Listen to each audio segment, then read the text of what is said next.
네, 할까요? 우리 지난 시간까지 해가지고 국가 시민의 윤리와 관련된 설명들을 맞춰드렸고 혜택론까지 나눴고 교재도 정리를 했죠. 그리고 오늘은 시민불복종을 나갈 차례입니다.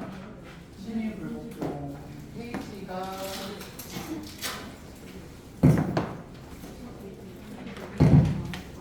교재로 페이지가 몇 페이지였지?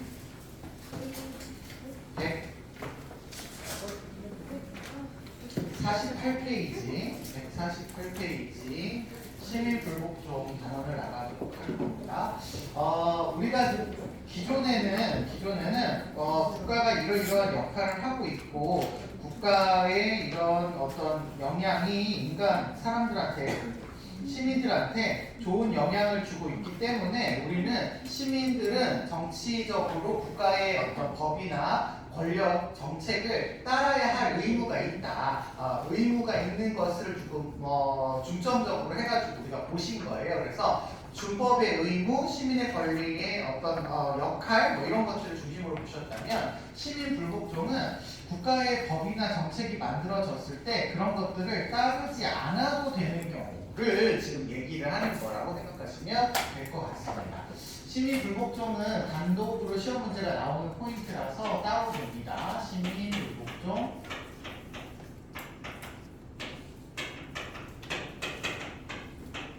자, 일단은 일반적인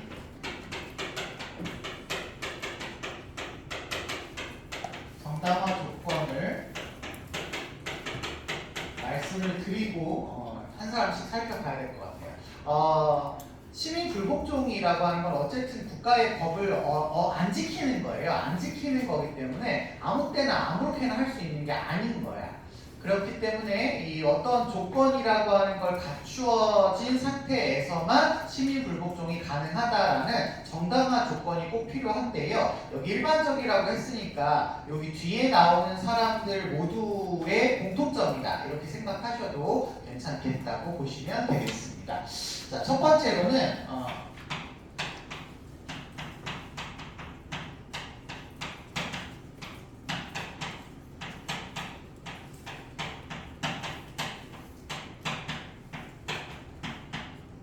부정의한 법이나 제도가 국가를 통해서 만들어지게 되었을 때 이것들을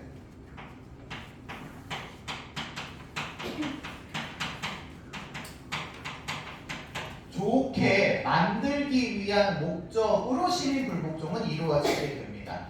그래서 우리는 다른 표현으로 목적이 좋아야 된다. 합목적성.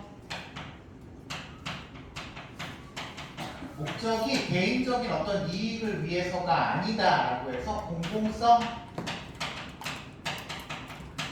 이런 성질의 목표를 가지고 시민불복종은 이루어져야 되는 게 정당하다고 이야기하십니다.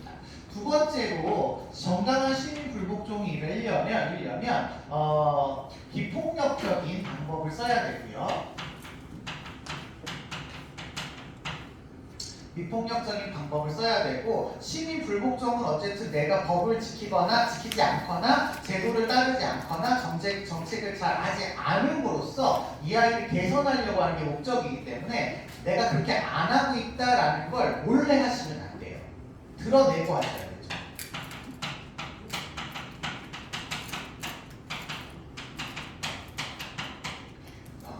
몰래 하시면 누가 알아? 아무도 모르니까 이걸 공개적으로 하는 겁니다. 공개적으로 이러이러한 법이 좋지 않아요라고 공개적으로 위반하는 행위인 거죠. 그래서 비폭력적이면서 공개적인 행위다. 이렇게 기억하시면 되겠는데 일단 왜 비폭력적이어야 되느냐? 금방 선생님이 공개적이어야 되는 얘기는 설명을 해드렸잖아요. 개혁을 하기 위해서, 개선을 하기 위해서 알리려니까, 그쵸? 알리려니까 공개적이어야 되는 건데 비폭력적이어야 되는 이유는 시민불복종이라고 하는 아이가 혁명은 아니라는 거예요. 혁명 혁명과 같은 수단은 아니라는 거예요. 그러니까 나라를 뒤집어 엎어가지고 새로운 나라를 만들기 위해서 시민불복종을 하는 게 아니고 전체적인 시스템은 괜찮은데 일부의 부정의한 법이나 제도나 정책이 만들어져서 요것만 고치려고 시민불복종을 한다는 거야. 그런데 우리가 폭력적인 방법을 쓰게 되면 전체 체제에 무리가 될 수 있어서 폭력적인 방법을 쓰지 않는다. 이렇게 기억하시면 되겠습니다. 아셨죠? 그래서 비폭력적이다 얘기하시고요. 세 번째 처벌 감수. 어쨌거나 시민불복종은 법을 위반한 겁니다. 위법행위예요.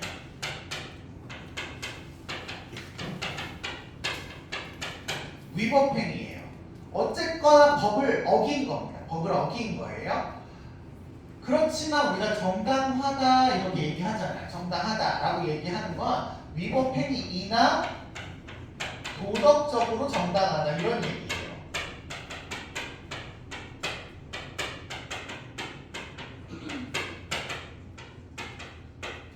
위법행위이지만 도덕적으로 정당하다. 안중근 선생님이 또 히로부미를 싹 죽였지만 물론 이거는 폭력적이라서 시민불복종은 아니지만 그렇지만 우리나라 입장에서는 정당하다 이런 얘기인 거예요. 아셨죠? 위법행위인 건 확실한 거고요. 도덕적으로 정당한 행위이기 때문에 위법행위에 대한 처벌을 감수하셔야 됩니다. 이게 이렇게 나쁜 거야 라고 하는 걸 알리기 위해서 내가 법을 어겼으니 그래 이 법을 내가 지키려고 하는 테두리 안에서 이렇게 한다 라는 거를 인정하는 차원에서 이렇게 설명을 하고 계시기 때문에 일반적으로는 이런 특징들 이런 조건들을 갖추어야지만 시민불복종이 정당성을 얻을 수가 있게 된다고 생각하시면 되겠습니다. 구체적으로 사람들을 살펴보도록 할게요. 시기적으로 맨 처음에 우리가 보셔야 될 분이 헨리 소로라는 분입니다. 헨리 데이비드 소로. D자를 어떻게 이상하게 썼네.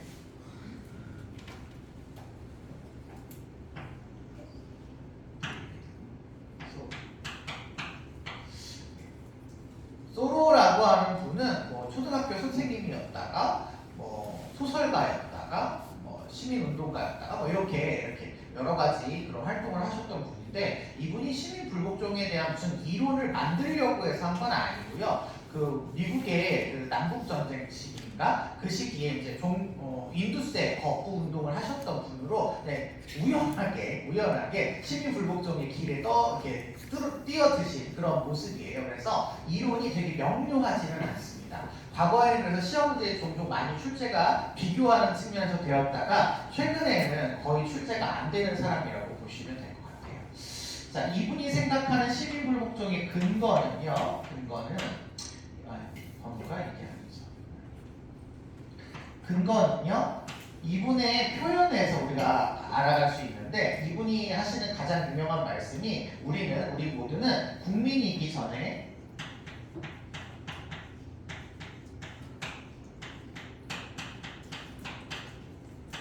인간이다. 요 얘기를 하십니다. 국민으로서의 준법의 의무보다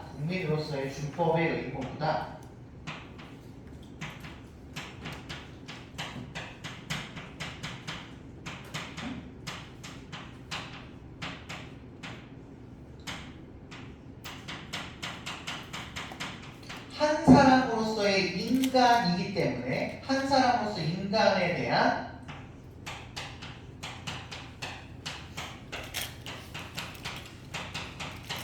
양심, 요거 개인적인 양심이라는 말로 제가 조금만 더 강조할게요.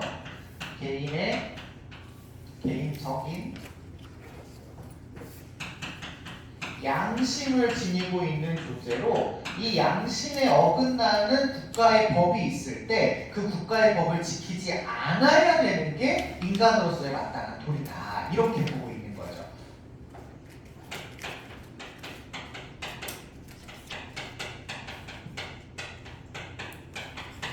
네. 양심의 근거에서 내 양심이 뭐 예를 들면 이 독일의 나치즘 정권 시기에 유태인을 학살하는 그런 법을 만들었어. 그럼 그런 법은 내가 봤을 때 법이지만 우리 양심에 다른 사람을 왜 죽여야 되지? 이렇게 양심에 거리끼는 행동이 있다면 이거는 우리가 마땅히 거부해야 되는 거 아니냐 이렇게 생각을 하고 있는 거죠. 그래서 국민이기 전에 한 사람의 인간으로서 개인이 가지고 있는 양심에 따라 시민 불복종을 할 수 있다라고 보시는 분이 소로 선생님이라고 보시면 되겠습니다. 괜찮죠?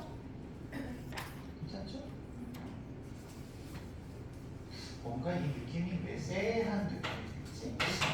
그런 것들이 이제 정당화되기 위해서는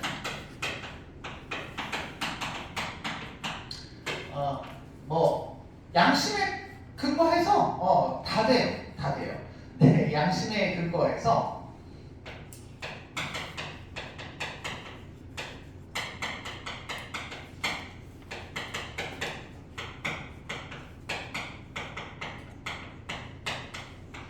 모든 부정의에 대해서 시민 불복종을 할 수가 있다 이렇게 이야기를 하고 있으십니다. 내 양심이 이게 불복종 해야 되는 부정이야 이렇게 인식을 하면 뭐든지 다 할 수 있어요. 모든이라는 게 포인트입니다. 모든 부정의에 대해서 가능하다 이렇게까지 써드릴까요? 이렇게 볼 수 있고요. 또 하나는 이 양심이 부정의하다고 느끼면 기다릴 필요가 없어요. 기다릴 필요가 없이 그 즉시 불복종을 할 수 있습니다.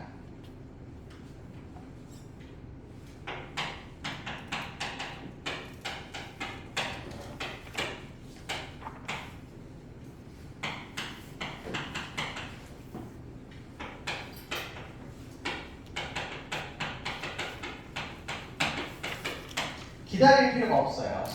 소로는 내가 한시라도 내 양심을 저버리면 그거는 인간으로서의 도리가 아니니까 우리가 가야 할 곳이라면 감옥이다 이렇게 표현할 정도로 양심의 근거에서 모든 일에 대해서 다 불복종할 수 있다 이렇게 이야기하시는 분이다 생각하시면 되기 때문에 여러분 나중에 시험 문제 나올 때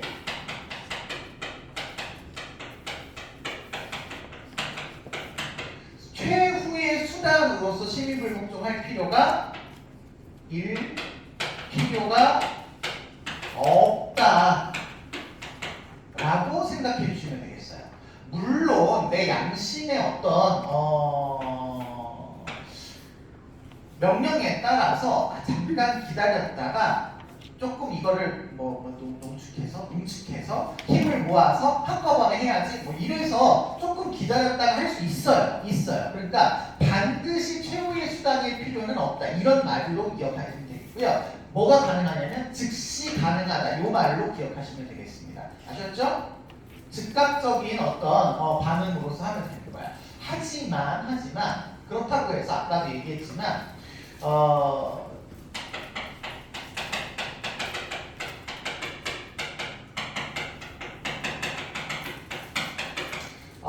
즉각적으로 정부를 막 없앤다 이런 건 아니에요.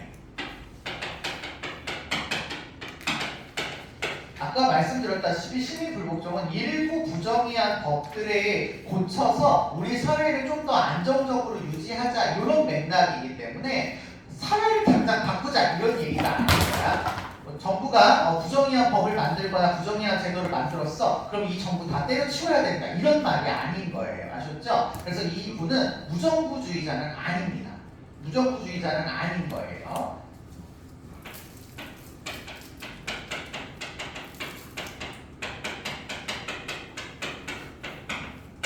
정부의 역할이나 정부가 있어야 된다라고 하는 걸 주장은 하시긴 하지만 이렇게 부정의함에 대해서 즉시 시민불복종을 할 수 있다 이런 얘기를 하시게 됩니다. 자 그리고 마지막으로 원칙적으로 실정법에 대한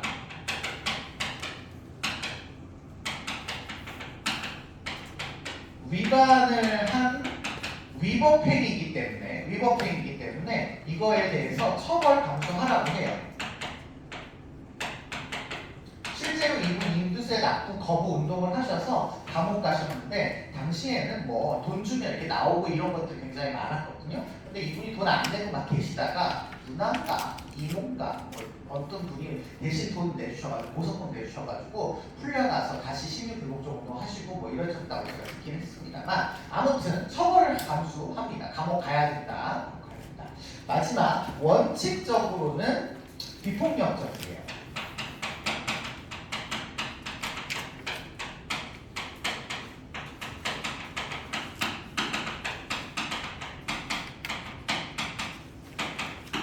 비폭력적인 방법으로 실시가 되어야 되지만 소로는 기준이 애매해서요. 폭력적인 방법도 가능하다고 얘기합니다.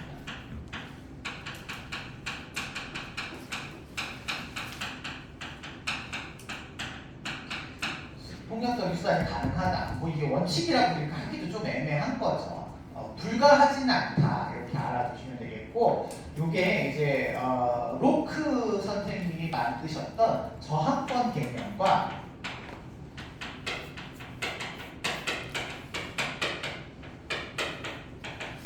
약간 같이 생각을 하시다 보니까 이런 말씀을 하셨던 것 같아요. 그리고 이게 초창기의 어떤 시민 불복종 운동에 대한 설명이었기 때문에 어떤 완전한 이론이 만들어지지 않은 상태에서 이러한 말씀을 하셨다 보시면 되겠고요. 두 번째로 우리가 한 사람 더 보시고 넘어갈 텐데, 이 사람은 지금까지는 모의고사나 이런 데서 문제가 나오지는 않았어요. 문제가 나오더라도 성지 형태로만 나오고 뭐 딱히 이 사람 자체로 시험 문제를 내거나 이런 적은 없었는데, 최근에 약간 이분들을 좀 강조하려고 하는 내용들이 있는 것 같아서 그냥 간단하게만 써드리려고 하는데요. 로널드 드워킨이라는 분이 있으십니다. 드워킨이라는 분이 있는데, 이분은 헌법 정신,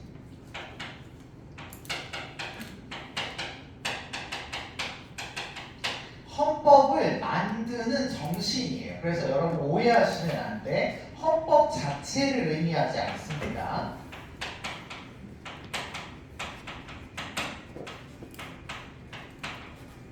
헌법도 잘못 만들면 우리나라 뭐 70년대 유신헌법 같은 거 생겼잖아요. 그런 헌법은 헌법 자체가 좋지 않은 헌법이기 때문에 헌법 자체를 얘기하는 게 아니라 헌법이라고 하는 게 필요하다라고 하는 그 정신의 기초에서 시민불복종이 가능하다를 이야기하셨던 분이에요. 그래서 이분의 뭐 정당화 조건이라고 한다면 나머지는 다 비슷하고요. 일반적인 정당화 조건을 따르고요. 헌법 정신에 위배된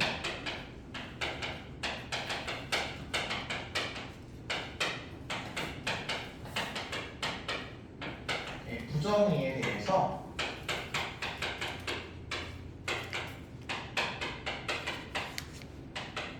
시민불복종 할 수 있다.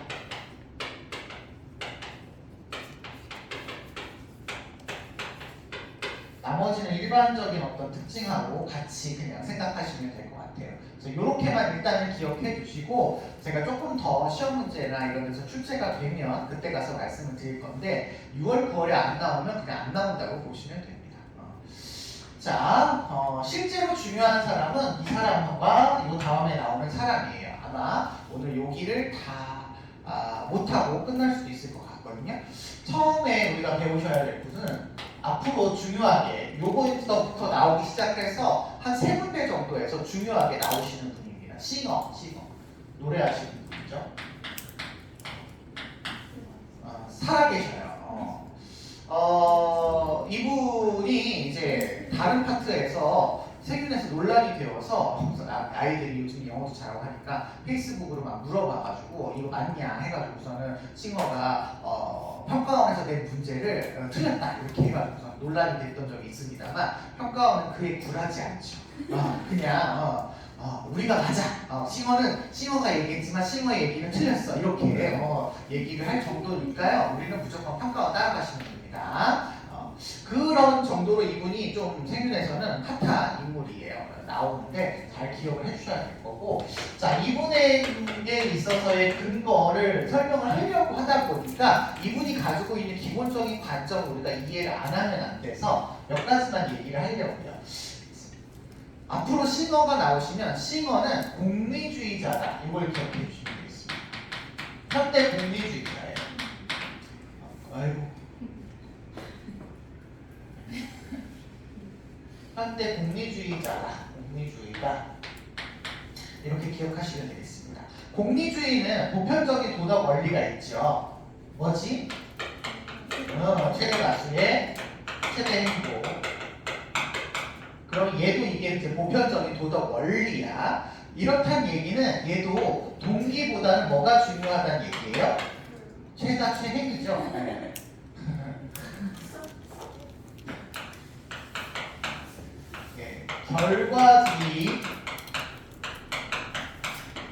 네, 결과주의적인 관점에 근거한다.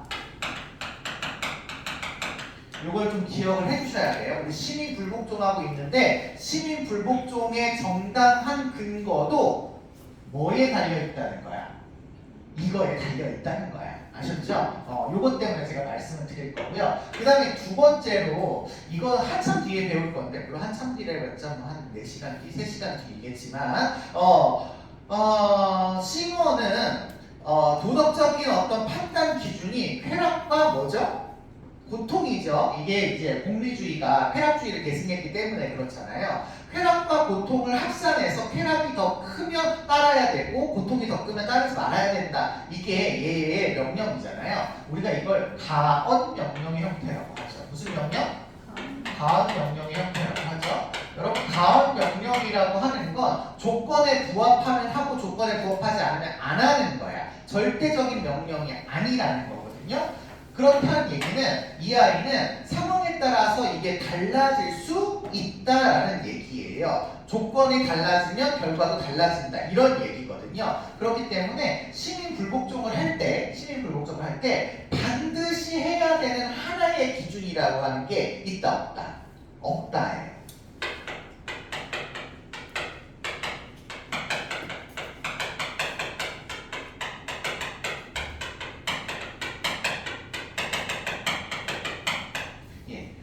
다수의 정의관, 그러니까 모든 사람들에게 이익이 될 수 있는 정의의 기준이 있을 수는 있대. 있을 수는 있겠죠. 그러니까 최대 다수 최대 행복이 나올 거 아니야. 그렇지만 이 아이가 고정적으로 있는 건 아니라는 거야. 고정적으로 있는 건 아니라서 하나의 어떤 기준에 의해서 시민불복종을 해도 되고 안 해도 된다 이렇게 얘기하지 않는다는 거야. 상황에 따라 결과가 어떻게 달라질 수 있느냐에 따라서 변동될 수 있다라는 얘기예요. 아셨죠? 하나만 더 보려고요. 공리주의에서 나오는 얘기인데, 공리주의에서 산출되는 얘기인데, 이익평등 고려의 원칙.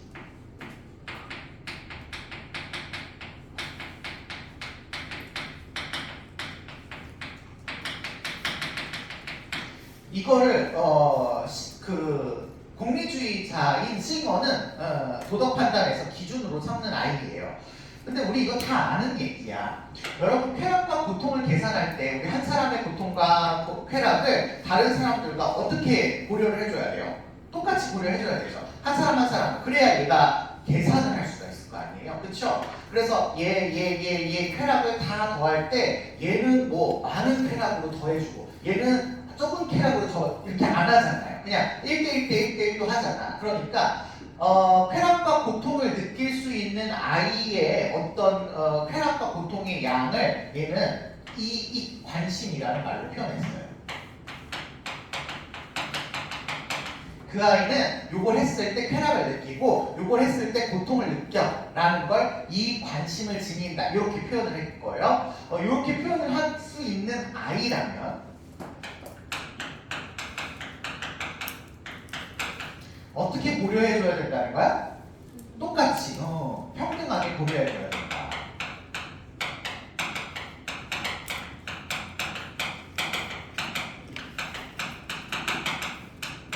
여러분 가언 명령이라고 해도 얘가 뭐예요? 명령의 형태입니다. 명령의 형태예요. 명령의 형태라면 얘가 가언이지만 그 조건에 맞으면 해야 돼, 해도 되고 안 해도 돼? 해야 되는 거야. 아셨죠? 그래서 해야함입니다. 해야함. 아셨죠? 자, 그런데 문제는 이 관심을 지니고 있는 아이가 쾌락과 고통을 느낄 수 있는 아이가 인간만 있는 게 아닌 거죠. 누구도 고통과 쾌락을 느껴요? 동물도. 그래서 일부 동물의 권리를 보장하기 위해서 일부 동물이라고 안 할게요. 일부 동물의 권리를 보장하기 위해서 시민불복종을 할 수 있습니다. 할 수 있습니다. 동물 해방과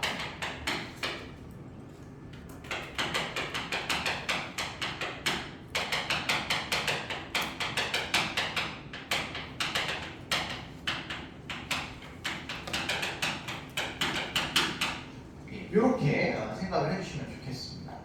자, 여기에는 요거는 제가 일단 써놓기만 할게요. 나중에 우리가 환경 단어를 배우면 좀 더 이해가 빠르시겠지만 사실 얘가 중요하게 보는 아이는 얘까지만이거든요. 얘까지만인데 얘가 잘 살아가려면 얘가 없으면 안 돼. 그래서 여기가 들어가는 거라고 생각하시면 됩니다. 아셨죠? 일단 이렇게만 써놓고 넘어가겠습니다. 요걸 바탕으로 해서 싱어가 생각하는 정당한 시민불복종은 어떠한 조건을 갖춰야 되느냐? 정당화 조건이죠.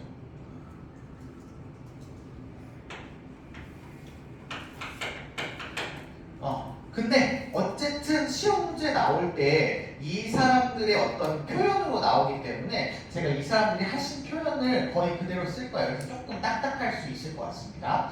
자, 공리주의이기 때문에 공리주의적 목적에 부합해야 됩니다. 공리주의의 목적에 부합을 해야 된다라는 건 공리주의의 최대다수 최대 행복이라는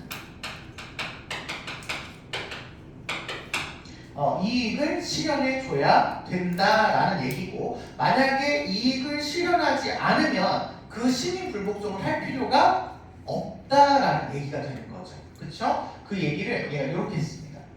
우리가 뭔가를 바탕으로 해서 부정의가 일어나서 그 부정의를 통한 시민불복종을 하려고 하는데 그 시민불복종을 통해서 얻을 수 있는 이익이 있고 시민불복종을 함으로써 나타나는 어떤 손해, 어쨌든 지출 같은 게 이루어질 거 아니에요. 그 손해가 있다면 그 손해와 이익 관계를 계산해 봐서 이익이 더 뭐 할 때만, 클 때만 시민불복종을 할 수 있다는 거야. 요 말을 이렇게 씁니다.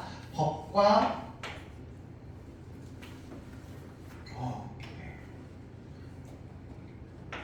중단시키려고 하는 악의 크기와 법과 민주주의의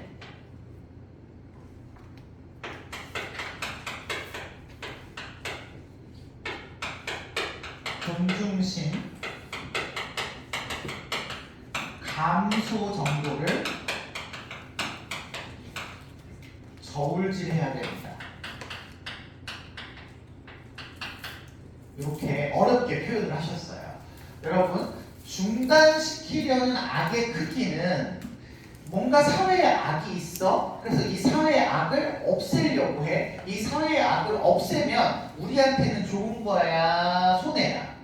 좋은 거죠. 그럼 이 아이는 결국 이익인 거야, 이익. 그치요? 그리고 시민불복종을 한다라는 건 대표적으로 뭐 시위에 참여한다라든지, 여러분 최근에 우리나라에서는 장애인들이 교통권 확보를 하기 위해서 지하철에서 이렇게 시위하시는 거 아시죠? 그런 시위 활동을 한단 말이야. 시위 활동을 하게 되면 어쨌든 그분들 출근하는데 좀 방해가 되고 뭐 이렇잖아요. 그런 법과 민주주의의 존중심의 감소 정도라는 뭐를, 손해를 뭐 해봐라, 계산해봐라. 손익 관계를 계산을 해보는 이 과정을 통해서 시민불복종이 일어나야 된다라고 이야기하고 있는 겁니다. 괜찮아요? 그래서 이 아이는 아무 때나 막무가내로 이런 어떤 부정의가 발생하면 무조건 시민불복종 해야 된다가 아니라는 거야. 계산을 해봐서 결과적으로 많은 사람들에게 이익이 실현되는 경우에만 해야 된다라는 거죠. 해야 된다라는 거죠. 이 말을 우리 다른 표현으로 성공할 수 있는 기대 가능성.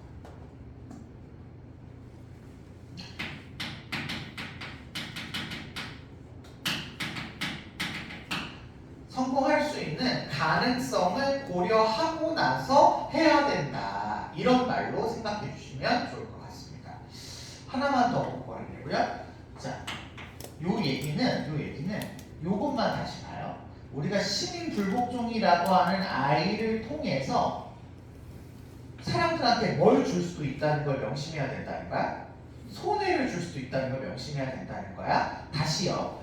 얘와 얘의 관계를 통해서 얘가 클 때 시민불복종을 하라는 거잖아. 그러면 얘가 클 때 시민불복종을 하면 이게 정당한 시민불복종이 되는 거야. 그쵸? 근데 정당한 시민불복종이라고 하더라도 사람들한테 이익이 크게 나타나기도 하겠지만 누군가에게는 뭐도 있을 수 있다는 거죠? 손해가 있을 수도 있다는 거야. 이거 그대로 쓸게요. 정당한 시민불복종이라도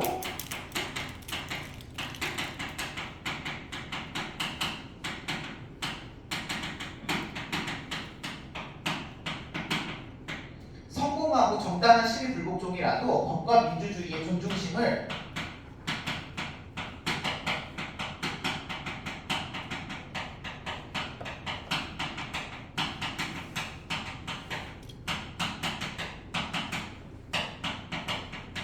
떨어뜨릴 수 있다. 이렇게 기억하셔야 되겠습니다. 그렇죠. 우리가 정당한 민주주의 절차에 따라서 해야 하는데 시위해서 맨날 하면 사람들이 법을 안 지킬 거 아니야. 그러면 점점 우리 사회는 법을 안 지키는 사회가 될 거기 때문에 정당한 시민 불복종이라 하더라도 사회에 미치는 좋지 않은 결과가 있을 수 있다라는 얘기예요. 그래서 싱어는 부정의가 발생하면 모든 부정의에 대해서 시민 불복종 해라 라고 하지 않는다라는 거죠. 하지 않는다라는 거죠. 누구와의 대비되는 측면이다? 누구? 소로와의 대비되는 측면이다. 이렇게 생각을 해주시면 좋겠습니다. 두 번째로 가겠습니다. 두 번째는 비폭력성.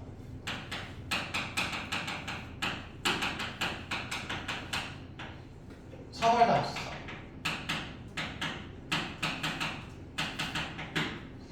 두 가지를 이분을 이야기하시는데요. 일단 비폭력적 성질과 관련해서는 여러분 공리주의는 최대 다수의 최대 행복이야. 그래서 이 공리주의의 원리가 정치적으로 실현된 게 바로 민주주의죠.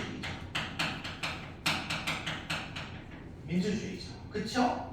민주주의 대표적인 의결 방식이 무슨 결이죠? 다수결이잖아. 그치? 그러면 다수한테는 이익이 가는 방식인 거잖아. 그렇죠? 그래서 공리주의는 민주주의 의결 방식을 공리주의에 부합하는 방식이라고 생각을 해요. 그렇기 때문에 민주주의라고 하는 체제 안에서 시민 불복종을 이루어질 때 이 민주주의 체제를 없애기 위해서 하는 게 아니라 이 민주주의 체제를 좀 더 좋게 보완하기 위해서 한다라는 거야. 그 말을 이렇게 표현을 하죠.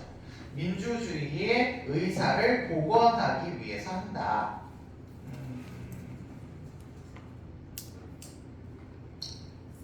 이렇게 할까요? 다수를 위협하거나 강제하려는 수단이 아니다. 이렇게 얘기를 한다라고 해석해 주시면 될 것 같아요.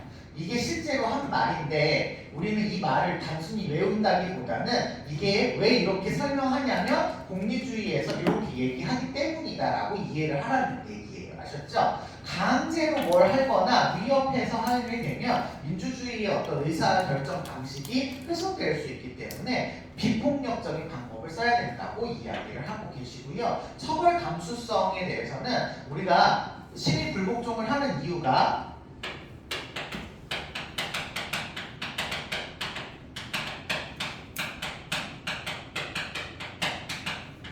지금 민주주의의 원칙이나 민주주의의 절차가 위반되고 있어. 이게 우리에게 많은 손해를 주고 있어. 라고 하는 것을 알려서 그걸 변화시키려고 하는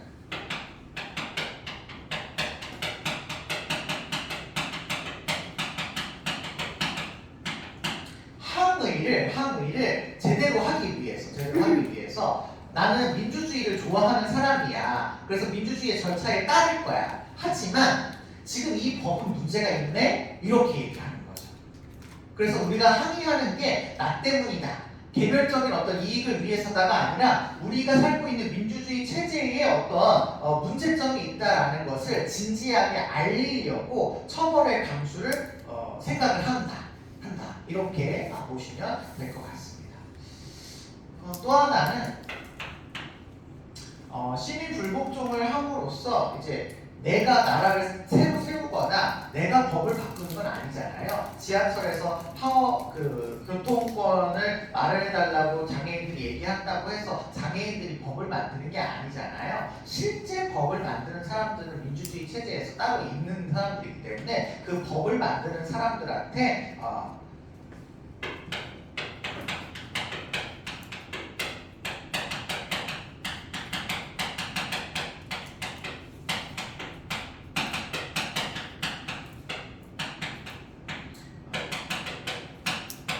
알리려고 하는 거다라는 거야. 그래서 민주주의의 원칙을 지켜가면서 뭔가 부정의를 해소하기 위한 활동이다. 국가적인 관심을 촉구하는 활동이다.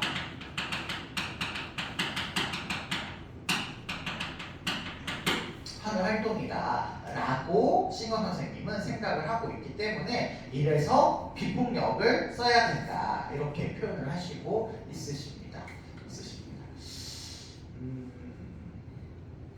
네, 마지막 하나 더 보고 그냥 오늘은 여기까지 봐야 되겠네요.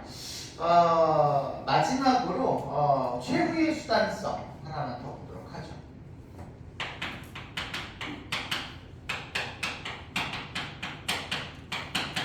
아까도 말씀을 드렸긴 했지만 싱어는 공리주의적 관점이기 때문에 부정의가 나타난다고 해서 그 부정의가 모두 시민 불복종의 대상에 들어가는 게 아니에요. 반드시 그 아이가 중단시켜줄 악의 크기, 그 아이가 감소할 민주주의의 정신, 이런 것들을 계산해 본 다음에 해야 됩니다. 그리고 이 아이는 민주주의적인 체제가 원칙이 그 공리주의의 원칙을 실현하는 체제라고 생각을 하기 때문에 민주주의 체제를 벗어나지 않으려고 하는 그런 속성을 가졌다라고 말씀드렸죠. 그래서 합법적으로 민주주의의 원칙을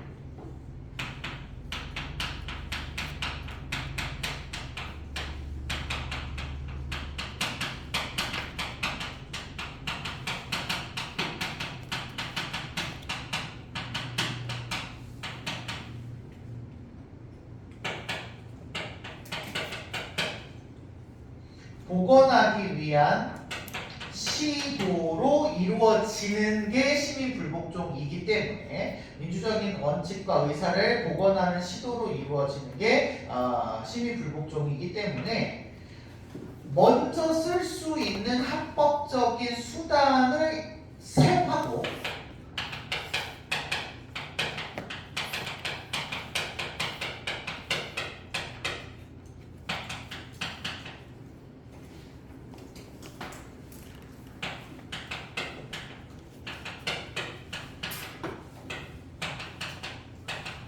그래도 안 될 때 사용해야 된다고 보고 있어요. 작년 수능 문제인가요? 작년 9월 문제인가에 합법적인 수단과 동시에 이루어져야 된다. 이런 문제 나온 적 있었거든요. 이거 틀렸어요? 맞았어요? 틀립니다.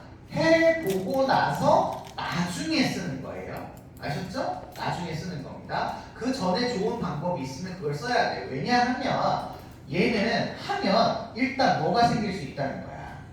손해가 생길 수 있다는 거야. 그렇기 때문에 손해가 가능한 한 안 발생하게 하려면 기존에 사용할 수 있는 좋은 방법을 일단 써야 된다는 거야. 아셨죠? 요 말 다르게 표현해서 이렇게도 표현할 수 있어요. 다른 수단의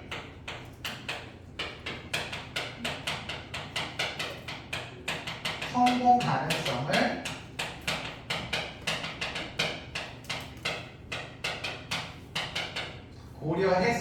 고려해서 시도해야 된다. 이렇게 얘기할 수도 있겠습니다. 그래서 이 말은 곧 이 말과 같은 맥락이다. 이렇게 보시면 될 것 같습니다. 여기까지가 싱어에 대한 설명이 될 것 같네요.